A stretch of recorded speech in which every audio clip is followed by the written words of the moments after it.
खरं म्हणजे मी काल इकडेच मोहिते पाटील साहेबांकडे आलेलो होतो, पुण्याला होतो, नंतर तिथून त्यांच्याकडे आलो आणि आज मुद्दामून भेटायला महाराजांना मी आलो. खरं म्हणजे महाराजांचे माझे संबंध अतिशय जुने आहेत, म्हणजे कॉलेजपासून आहेत.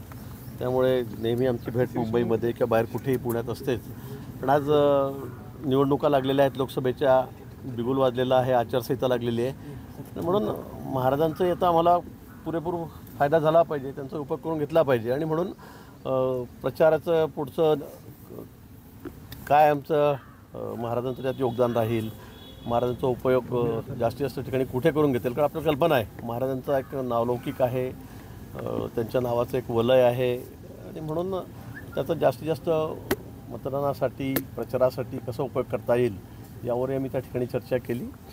आणि येणाऱ्या काळामध्ये, कारण आता फार वेळ राहिलेला नाही, त्या काळामध्ये महाराज कुठे कुठे वेळ देणार आहेत आणि त्याचा जास्तीत जास्त फायदा कसा होईल विचार विनिमय करण्यासाठी महाराजांचं योगदान घेण्यासाठी म्हणून इथं आलेलं दिसतंय. परंतु त्यांचं 2 यादी होऊन जाहीर होऊन सुद्धा अजून नाव डिक्लेअर होत नाही. कार्यकर्ते आक्रमक होते. 2 दिवसापासून साताऱ्यात सुद्धा नाराजी मोठ्या प्रमाणात जाणवली आहे. तर कसं आमच्याकडे 3 पक्ष आहेत, त्याच्यामध्ये थोडी वाटाघाटी चाललेली आहेत. पण निश्चित महाराजांबद्दल तर काय त्यांचं तिकीट मागण्याची गरजच नाही. खरं म्हणजे त्यांना पक्षाची गरज आहे, ती पक्षाची गरज आहे. नाकारण्याचा प्रश्नच नाही आहे कुठे. महाराजांचं तिकीट नाकारण्याचा विषयच नाही आहे. महाराजांना तिकीट मागण्याची गरज नाही. खरं म्हणजे तिथे आमची गरज आहे त्यांना तिकीट देणं.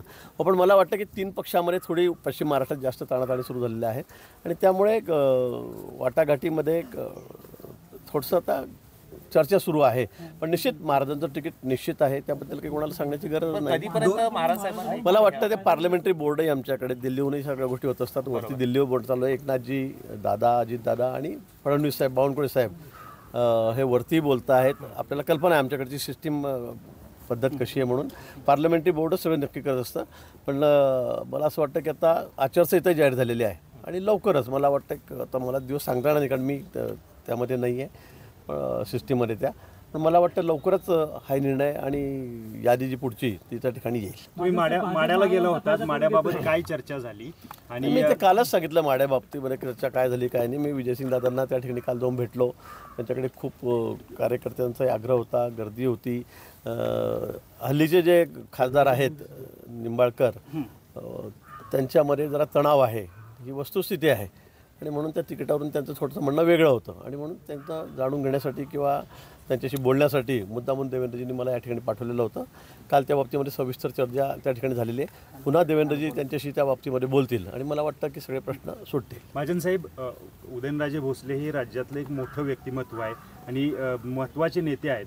मात्र यांना जर तिकीट डावललं गेलं तर मात्र मराठा समाजामध्ये उद्रेक पाहायला मिळेल. यामुळे ही नाराजी तुम्ही मराठा समाजाची उडवून घेणार नाही. कधीपर्यंत यांचं? मला वाटतं तशी वेळ येणारच नाही. तशी वेळ येणारच नाही. मी तुम्हाला तेच सांगतोय. तिकीट नाकारलं तुम्हाला कोणी सांगितलं? मला म्हणजे हेच कळते तुम्ही का बळजबरीत नाकारलं सांगतात. आता कसं आहे, आता आपल्याला कल्पना आहे पहिल्या यादीमध्ये आता उद्धवजींनी किती आकारतांडव केलं होतं गडकरी साहेबांबद्दल. आता गडकरी साहेब तर राष्ट्रीय अध्यक्ष राहिलेले आहेत, राज्यामधले देशातले वजनदार नेते पण आहेत, जुने नेते सगळ्यातले ते आमच्याकडे. पण असं नाही आहे, प्रत्येकाची वेळ असते.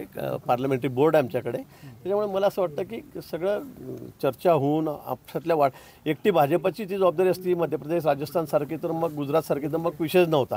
पण इथे 3 पक्ष 3 मित्र आमच्यासोबत असल्यामुळे त्या ठिकाणी थोडी चर्चा करावी लागते, थोडीशी वाटाघाटी चाललेल्या आहेत. मला वाटतं पण लवकरच हा निर्णय होईल.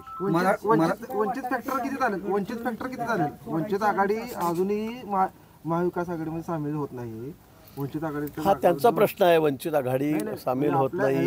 किती फॅक्ट चालेल आपल्या महाराष्ट्रात? नाही, आता बघा, पक्ष म्हटला तर प्रत्येकाचा इफेक्ट आहे, कोणाचा जास्त आहे कोणाचा कमी आहे. पण तो वंचित आघाडीच्या बाबतीमध्ये दररोज मी तुमच्या माध्यमातूनच बघतोय, इकडे बोलणं चाललं आहे, तिकडे बोलणं चाललं आहे, इतक्या जागा मागतायत, तितक्या मागतायत, पण अजूनही कुठे त्यांचं काही मला वाटतं ठरत नाही. आणि आता ते अंतिम याच्यावर आलेले आहेत की आता आम्ही आमच्या जागा लढू, असंही मी आज त्यांच्या तोंडच ऐकलं, आंबेडकरच्या तोंडातलं. राजीनामा दिला होता, हो, त्याची उतराई कशी करणार? आता मी तेच सांगतोय तुम्हाला, परत एकच प्रश्न फिरून होतो आहे. मराठा समाज 1000 उमेदवार देण्याची तयारी होते लोकसभेसाठी सातारा जिल्ह्यात. आता कसं लोकशाही आहे या ठिकाणी, तर प्रत्येकाला उभा राहायचा अधिकार आहे. कोणी फॉर्म भरू शकतो, 1000 काय अजून जास्त भरू शकतात. कोणाला कोण अडतं, जो निकष पूर्ण करेल, कागदपत्र पेपर वगैरे बरोबर देईल, तर सगळ्यांना उमेदवारी मिळू शकते. चर्चेसाठी शिवेंद्रराजेंच्याकडे जाणार आहेत का? चर्चेसाठी शिवेंद्रराजे नाही, अजून तरी तसं काही ठरलं नाही किंवा माझं त्यांचं बोलणं झालेलं नाही. बोलणं झालेलं नाही माझून त्या बाबतीमध्ये. मी फक्त महाराजांशीच रात्री त्या ठिकाणी बोललो आणि या ठिकाणी आलेलो आहे. गडचिरोलीची जागा राष्ट्रवादी सोडायची आणि सातारची भाजपला, असं काय ठरलंय का?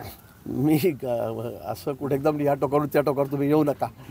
एकदम पूर्वेवरून पश्चिमेवर असं काही येऊ नका. तसं मला वाटतं कुठेही असं काही बोलणं चाललं आहे मला ऐकवत नाही. आणि मी त्या सिस्टीममध्ये मी त्या ठिकाणी नाही. त्याच्यामध्ये असं ठरलं आहे की जे माजी अध्यक्ष आहेत, मग चंद्रकांत दादा आहेत, सुधीर मुनगंटीवार आहेत, रावसाहेब दानवे आहेत आणि देवेंद्रजी आणि बावनकुळे साहेब आहेत, हे त्या समितीमध्ये आहेत.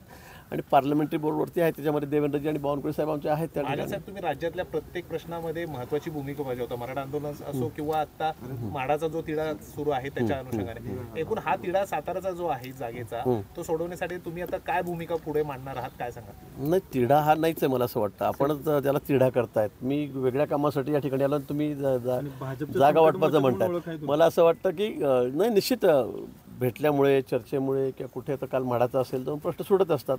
कुठे असा कुठला प्रश्न आहे का तो सुटत नाही म्हणून, तो कसा ना कसा सुटत असतो. चर्चेतून कुठेही मार्ग निघत असतो आणि म्हणून ती चर्चा करण्याचं काम मी त्या ठिकाणी करतो. इथे काही प्रश्नच नाही आहे. इथला हा काही प्रश्नच नाही आहे. हा प्रश्नच नाही आहे. त्यामुळे इथे काही प्रश्न उपस्थित करण्याचं कारणच नाही.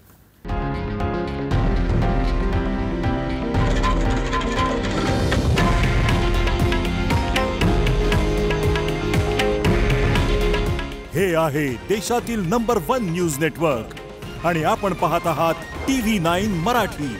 काळजी तुमची, हित महाराष्ट्राचं.